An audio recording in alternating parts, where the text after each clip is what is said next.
시간 우리에게 주시는 하나님의 말씀 함께 찾아보기 원합니다. 요한복음 20장 1절에서 18절 말씀까지 함께 찾아보도록 하겠습니다.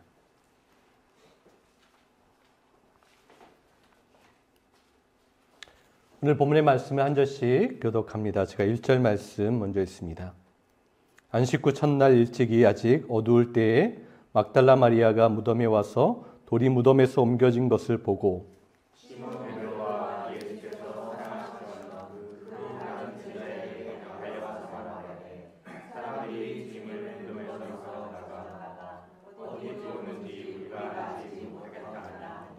베드로와 그 다른 제자가 나가서 무덤으로 갈새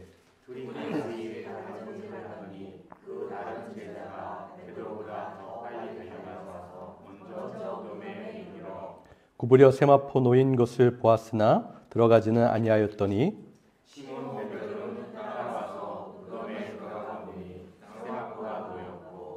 또 머리를 쌌던 수건은 세마포와 함께 놓이지 않고 딴 곳에 쌌던 대로 놓여 있더라.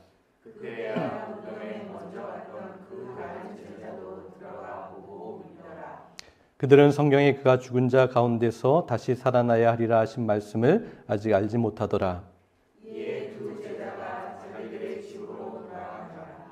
마리아는 무덤 밖에 서서 울고 있더니 울면서 구부려 무덤 안을 들여다보더니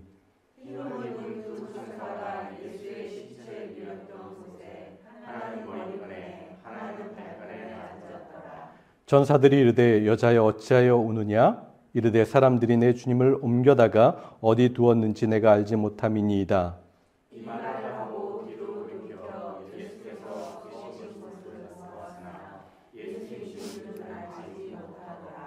예수께서 이르시되 여자여 어찌하여 울며 누구를 찾느냐 하시니 마리아는 그가 동산지기인 줄 알고 이르되 주여 당신이 옮겼거든 어디 두었는지 내게 이르소서 그리하면 내가 가져가리이다.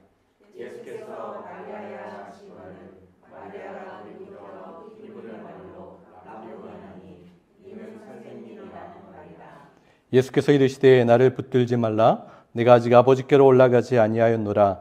너는 내 형제들에게 가서 이르되 내가 내 아버지 곧 너희 아버지 내 하나님 곧 너희 하나님께로 올라간다라 하시니 막달라 마리아가 가서 제자들에게 내가 주를 보았다 하고 또 주께서 자기에게 이렇게 말씀하셨다 이르니라. 아멘.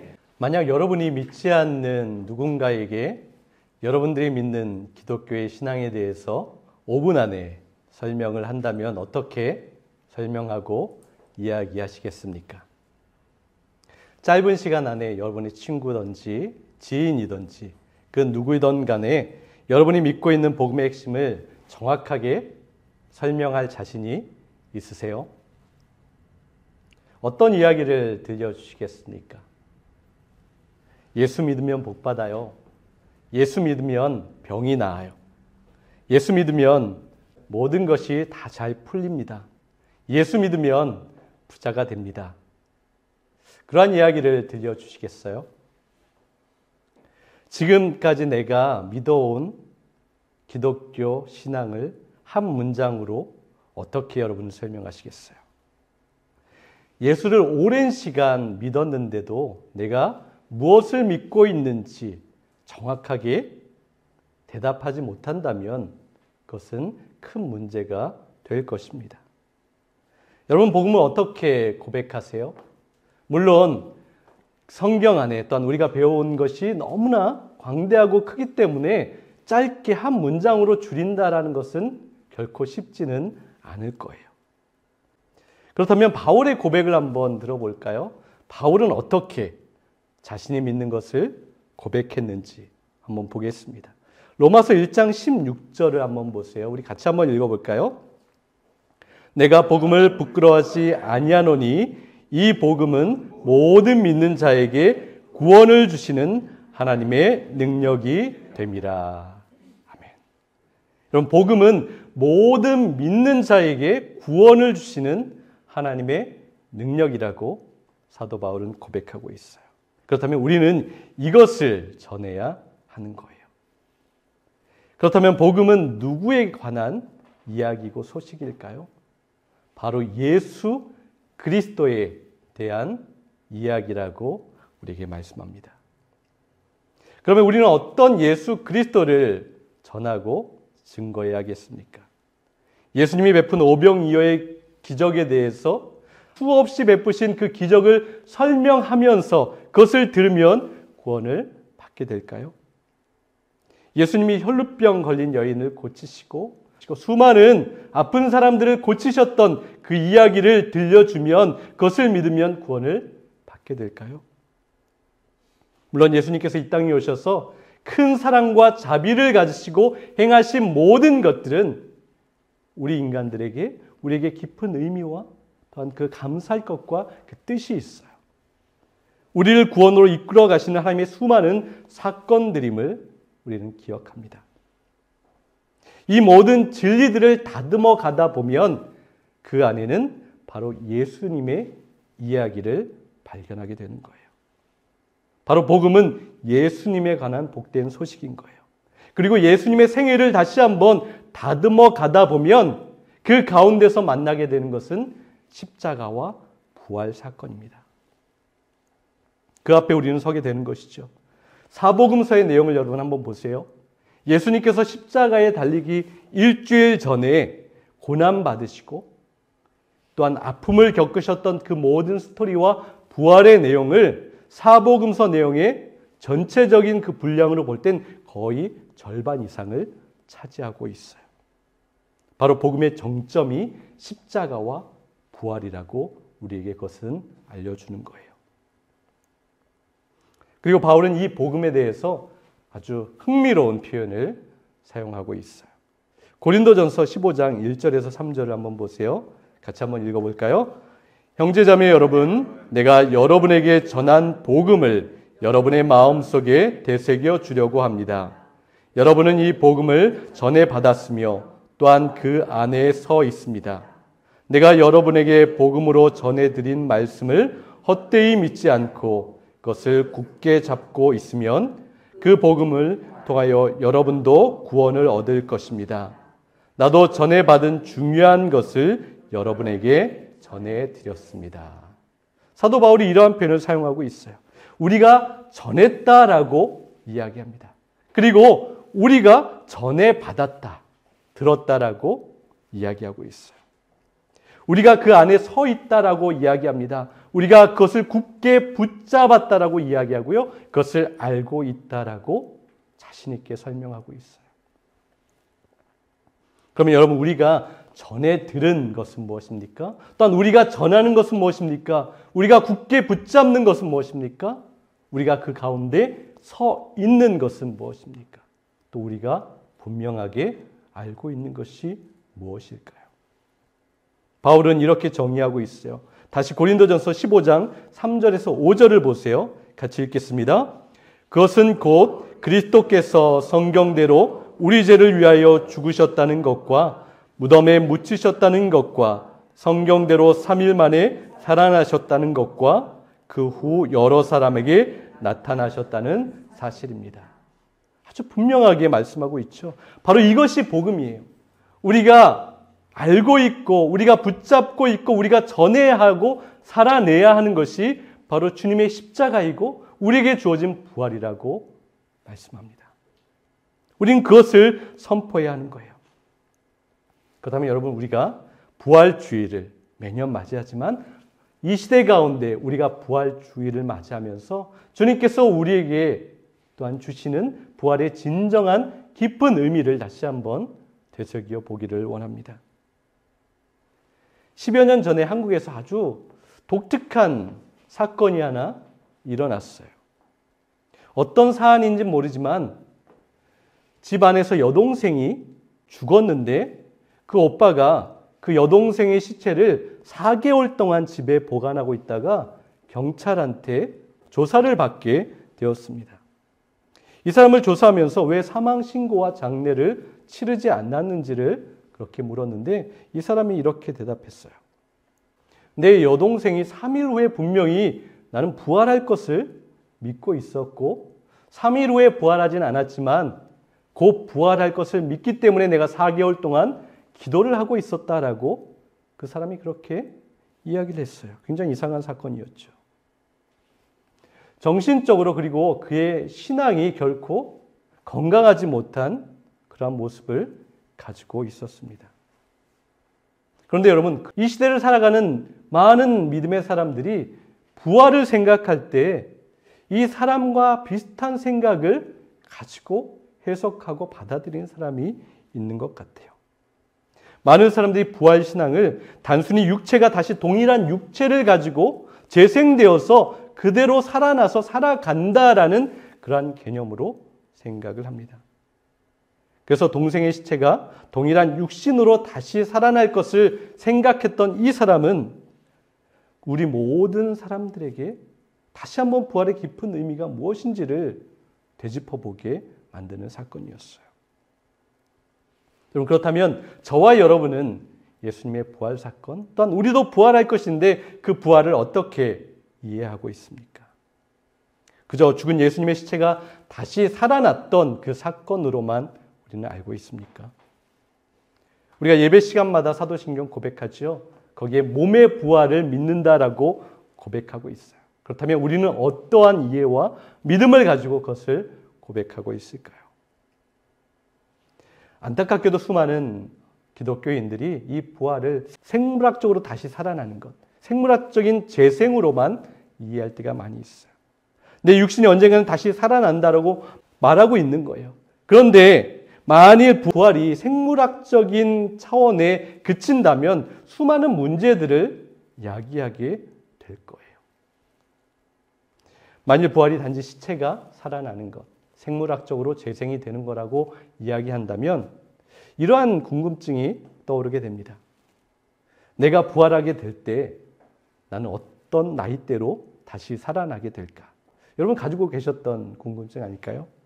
그래서 예수님 당시에도 부활을 믿지 않았던 사두개인들이 있었습니다. 그 사람들이 예수님을 공경에 빠뜨리기 위해서 이러한 질문을 의도적으로 한 적도 있었어요.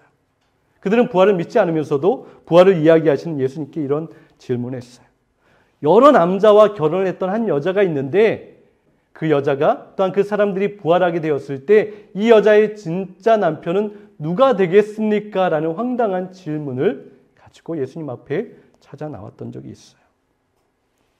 우리가 만일 눈에 보이는 부활의 어떠한 사건에 머물러 있다면 우리도 이러한 이해와 이러한 차원에 머물 수밖에 없다는 거예요.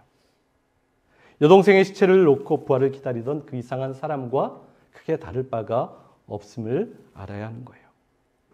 그렇다면 여러분, 부활이라는 것은 다시 살아난다라는 것이잖아요. 무엇이 다시 살아나는 것일까요? 내 인격이 다시 살아나는 것일까요? 내가 생각하고 인식하는 나라는 존재가 다시 살아나는 것입니까? 온갖 거짓과 탐욕과 죄악으로 가득 차 있는 내 모습 그대로 다시 살아나는 것이 부활입니까?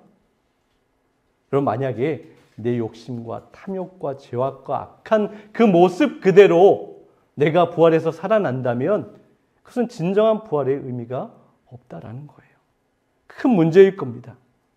그렇다면 진정한 부활은 무엇일까요?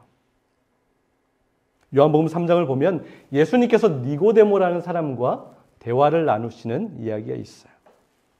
그 만남에서 주님께서 이러한 이야기를 나누시죠. 그 대화의 핵심은 영원한 생명을 얻으려면 다시 죽었다가 온전한 모습으로 태어나야 한다라는 것이었어요. 새로 태어난다라는 말은 무엇입니까? 나의 죄악과 허물로 죽었던 모든 것이 다 깨어지고 사라지고 하나님께서 처음부터 가지고 계셨던 하나님의 계획과 형상대로 하나님의 선함을 통하여서 새롭게 재창조되는 것이 새로운 생명이라고 말씀하고 있는 거예요. 그때 니고데모가 이렇게 질문해요. 그러면 선생님, 제가 어머님의 뱃속에 다시 어떻게 들어갔다가 태어날 수 있습니까? 라는 그런 엉뚱한 질문을 하죠.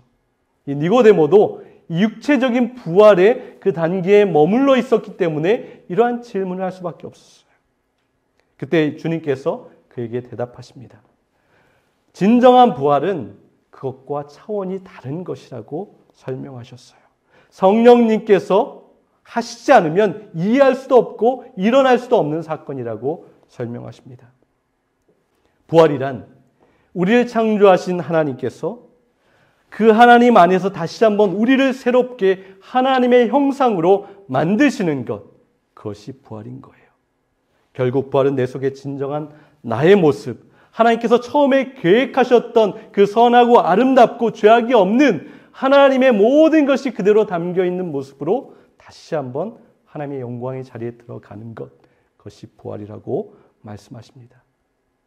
내 악함과 내 허물로 죽었던 옛사람은 완전히 죽고 다시 살리시고 회복하시는 하나님의 은혜 가운데서 살아나는 거예요. 그래서 에베소서 2장 1절에서 5절을 한번 보세요. 우리 함께 다 같이 읽어보겠습니다. 시작. 여러분도 전에는 허물과 죄로 죽었던 사람들입니다. 여러분은 허물과 죄 가운데서 이 세상의 풍조를 따라 살고 공중의 권세를 잡은 통치자, 곧 지금 불순종의 자식들 가운데서 작용하는 영을 따라 살았습니다.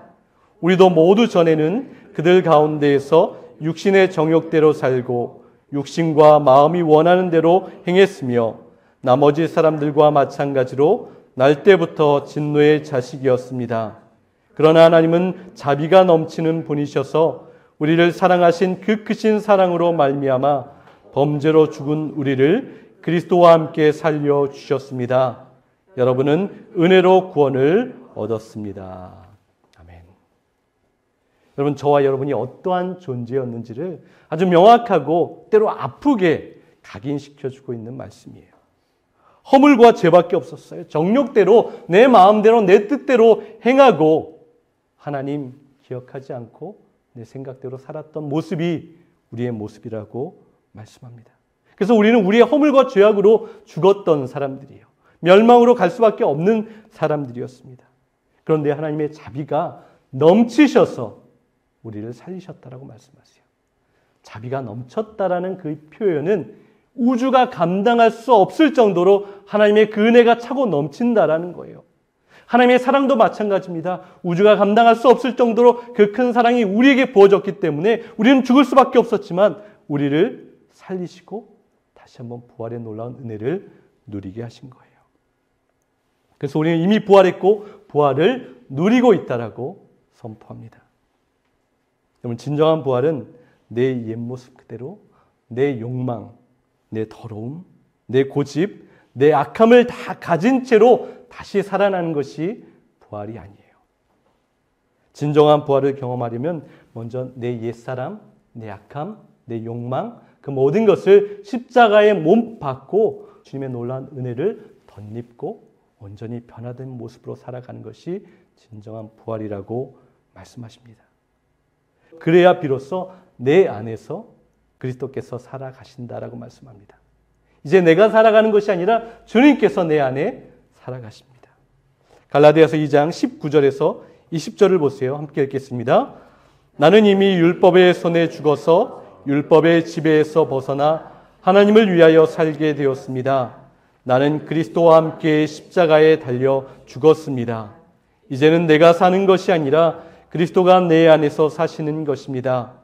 지금 내가 살고 있는 것은 나를 사랑하시고 또 나를 위해서 자신의 몸을 내어주신 하나님의 아들을 믿는 믿음으로 사는 것입니다. 여러분, 우리가 오늘 이 시대 가운데 부활을 기뻐하고 감격하는 것은 예수님의 부활이 저와 여러분의 부활이 되었기 때문에 그렇습니다.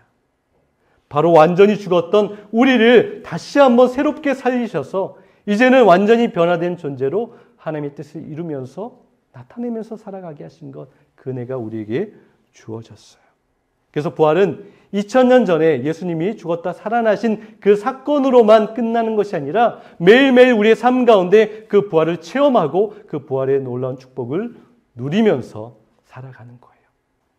예수님의 부활이 바로 우리의 부활이 되었습니다. 오늘 본문 앞에 부활의 기쁜 소식이 단 한 번에 막달라 마리아와 예수님의 제자들에게 전달되지 않았던 것을 보게 됩니다. 주님을 깊이 사랑했던 막달라 마리아도, 주님을 가까이 따르면서 순종했던 베드로와 요한도 한 번에 예수님을 만나지 못했던 거예요. 처음 발견한 것은 빈 무덤밖에 없었습니다. 이들은 모두 처음에는 예수님의 시신이 없어졌다라는 것에만 관심을 가지고 있었고 빈 무덤에만 모든 생각이 묶여 있었어요. 그래서 오늘 본문에는 아직 어두울 때라고 시간적인 표현을 사용하고 있지만 그들의 영적으로 어두운 부분을 지적하고 있는 것이기도 합니다. 사실 사복음서에 보면 모든 부활의 사건을 예수님께서 고난당하셨던 것처럼 자세하고 세밀하게 기록하고 있지는 않아요. 그것은 부활 사건은 우리 인간이 이해하거나 어떤 언어로 남길 수 없는 영적이고 이해하기 어려운 사건이기 때문에 그런 것 같습니다. 이 놀라운 부활의 사건을 믿을 수 있게 하시는 것은 그래서 성령님의 사역이라고 말씀하고 있어요. 우리는 믿음이 있어요. 그리고 나는 믿는다라고 이야기합니다. 그런데 궁극적으로 보면 우리가 믿는 것조차도 성령님께서 우리 안에 믿음을 허락하시고 믿게 하셨기 때문에 우리는 믿는 거예요. 성령님께서 믿음의 씨앗을 우리 가운데 심어주셨고 그것이 열매 맺어서 우리의 믿음이 날마다 커지게 하시는 거예요. 고린도전서 12장 3절을 보세요. 성령으로 아니하고는 누구든지 예수를 주시라 할 수 없다라고 기록하고 있어요. 그렇다면 여러분, 예수님의 부활이 저와 여러분의 부활이 되게 하려면 또한 예수님의 부활은 우리에게 어떠한 의미와 어떠한 교훈을 주고 있습니까? 그것은 사랑이에요. 부활은 다시 사는 것, 회복하는 것이라고 이야기했습니다. 그저 육신이 다시 살아나는 것, 내 옛사람, 옛 고집, 내 이기심, 내 악한 모습이 살아나는 것이 아니라 하나님께서 우리 안에 만드시고 또한 채워주셨던 그 사랑이 다시 한번 회복되는 것이 부활의 깊은 의미인 거예요. 내 안에 그리고 우리 안에 이것이 회복되어야 합니다. 그것이 사랑인 거예요. 사랑의 본질은 바로 하나님이시기 때문에 그렇습니다. 우리가 부활이 하나님 안에서 회복되는 것, 하나님께서 우리를 사랑하시고 또한 열방과 온 세계를 사랑하셨던 것처럼 우리 안에 부활을 통하여서 그 모든 것들이 다시 한번 새롭게 되고 회복되기를 원하십니다. 예수님을 향한 사랑이 가장 기뻤던 막달라 마리아를 예수님께서 가장 먼저 만나주셨어요. 우리에게 이러한 진실된 사랑이 있었으면 좋겠습니다. 여러분, 십자가는 죽음이라는 형벌을 또한 행하는 형틀이라고 이야기 드렸어요. 그런데 그것이 예수님의 십자가의 사건을 통하여서 완전히 의미가 바뀌게 되었어요. 형틀과 죽음과 슬픔과 아픔이었는데 그 예수님의 십자가 사건을 통하여서 사랑과 희생과 구원이라는 그러한 의미로 바뀌게 되었어요. 그래서 그 수직은 하나님과 나와의 사랑이 이루어졌다라는 것을 말씀하십니다.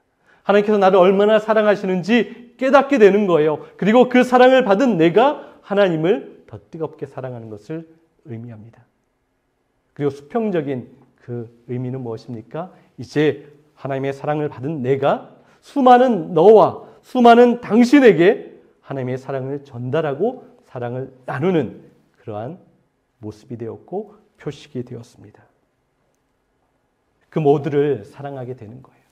하나님께서 나를 사랑하신 것을 알게 되면 하나님께서 이제는 사랑할 수 없는 사람까지 사랑할 수 있는 마음을 우리에게 심어주신 것은 부활의 놀라운 역사가 우리 가운데 일어나고 있다는 거예요. 내 옛사람이 그대로 살아있으면 우리는 사랑할 수 없습니다. 그래서 주님과 함께 새로운 피조물로 완전히 새롭게 재창조된 모습으로 우리는 서 있어야 합니다. 그렇게 사랑해야 하는 것이죠. 주님의 부활의 그 놀라운 은혜가 내 삶의 한 복판에서 체험되어야 합니다. 가정에서, 일터에서, 교회에서 그 모든 것이 나타나야 하는 거예요. 요한일서 3장 14절을 한번 보세요. 우리가 이미 죽음에서 생명으로 옮겨갔다는 것을 우리는 압니다. 이것을 아는 것은 우리가 형제 자매를 사랑하기 때문입니다. 사랑하지 않는 사람은 죽음에 머물러 있습니다. 너무나 분명하죠. 여러분, 우리가 형제 자매를 사랑하지 않으면 하나님의 생명이 우리 가운데 있지 않다라고 말하고 있어요. 우리는 아직까지 죽음에 거하는 자라고 성경에서 선포합니다. 그렇다면 사랑해야 하는 거예요. 그렇다면 사랑을 회복해야 합니다. 우리 가운데 사랑이 넘쳐서 흘러나아가야 하는 거예요. 그것이 교회이고요. 그것이 하나님의 나라입니다. 또 부활의 진정한 의미는 비움이라고 말씀하고 있어요. 나의 부활이 되려면 온전한 비움과 나눔의 모습이 회복되어야 합니다. 예수님의 삶의 모습을 보세요. 이 땅 가운데 오셔서 행하셨던 그 모든 것은 진정한 비움의 모습을 실천하시고 그 본을 보이셨습니다. 십자가에서 돌아가실 때 다 이루었다라고 마지막 말씀을 남기셨는데 의미는 다 비워냈다라는 그런 뜻을 가지고 있어요. 여러분 부활의 현장을 한번 보세요. 예수님께서 부활하셨습니다. 그러나 그곳에는 아무것도 남지 않았어요. 어떤 흔적도 있지 않았습니다. 만약에 예수님이 거기 앉으셔서 거기 계속 계시면서 자, 이 모습을 한번 봐라. 내가 부활했다. 나를 높여라. 나를 찬양하라고 예수님께서 그렇게 하지 않으셨어요. 아무도 알지 못하고 보지 못하게 그곳을 떠나셨습니다. 그곳을 비우셨어요. 그래서 그 빈 무덤이 예수님의 온전한 부활을 증거하고 있어요. 여러분 그렇다면 우리에게도 주님의 부활이 나의 부활이 되게 하려면 예수님이 그렇게 비우셨던 것처럼 우리도 우리 자신을 날마다 비워가는 삶을 살아가야 합니다. 나를 비우고 또 비워서 주님께서 인정하시는 그런 삶의 모습이 나타나야 합니다. 우리는 나를 내세우기를 굉장히 좋아하죠. 나를 더 많이 채우고 더 많이 움켜쥐고 더 많이 갖는 것을 좋아하지만 진정한 부활을 경험하는 사람은 포기하고 내려놓고 비우고 낮아지는 삶이 자연스럽게 나타난다라고 말씀하세요. 우리가 만약 이러한 삶을 살아내고 있지 못하다면 우리는 부활의 삶을 누리고 있지 못한 겁니다. 끝없이 채우려고 하는 모습이 있다면 이 시간 주님의 부활 앞에서 다시 한번 내 자신을 돌이켜보고 회개하고 주님 앞에 온전한 모습을 회복해야 합니다. 부활하신 주님 앞에 간절히 간청하십시오. 주님 앞에 날마다 나를 비우고 또 비워낼 수 있도록 그렇게 결단할 수 있도록 주님께서 힘을 주시고 주님께서 능력을 내려달라고 그렇게 간청하십시오. 그래서 내 모든 악함과 허물과 죄악과 욕심과 시기와 그 모든 것을 비워낼 수 있는 그런 모습이 있어야 합니다. 오직 하나님만이 하나님의 것만이 주님께서 우리를 재창조하신 것처럼 가득 차고 넘치게 하여 주시옵소서. 그렇게 기도해야 합니다. 사랑하는 여러분, 부활은 나의 생각, 나의 욕망 다 내려놓고 주님께서 보여주셨던 그 사랑과 비움을 날마다 채워가는 거예요. 그렇게 살아갈 때 우리에게는 주님의 부활의 놀라운 역사가 날마다 경험되고 살아가는 그런 삶이 됩니다. 주어지는 은총인 거예요. 한없이 사랑하고 끝없이 비울 때 얻을 수 있는 선물이라고 하십니다. 내가 주님의 손이 되어 절망한 누군가의 손을 잡아줄 때 예수님의 부활이 나의 부활이 됩니다. 내가 주님의 발이 되어 산 걸음 다른 사람에게 더욱더 격려하며 나아갈 때 주님의 부활이 나의 부활이 되는 거예요. 내가 주님의 입술이 되어서 살리는 말, 회복하는 말, 격려하는 말을 가지고 그렇게 따스함으로 나아갈 때 주님의 부활이 우리의 부활이 되는 거예요. 그렇다면 나도 부활을 살아내면서 우리가 다시 한번 회복하고 살려내어야 할 것이 무엇인지를 기억하고 그 은혜와 사랑을 베푸는 거룩한 삶을 살아내는 저와 여러분 될 수 있기를 간절히 소망합니다.